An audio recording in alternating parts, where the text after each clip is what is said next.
Michael needs IT support from Lisa with a problem with his laptop.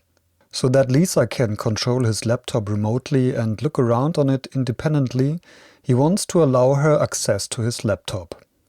He can only use this function if he uses the fairmeeting desktop app. To download it, he enters the address fairkom.eu/fairmeeting in his internet browser.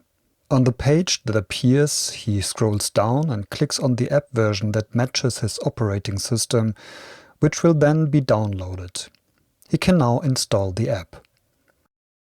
Once installed, Michael opens the app and enters the room where he wants to meet Lisa.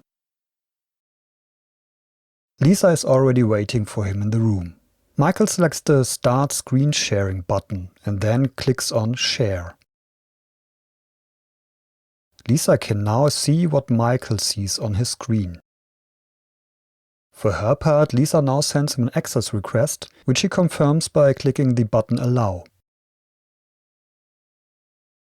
Lisa now has access to Michael's laptop and can control it remotely. After Lisa has helped him, Michael wants her to no longer have access to his laptop.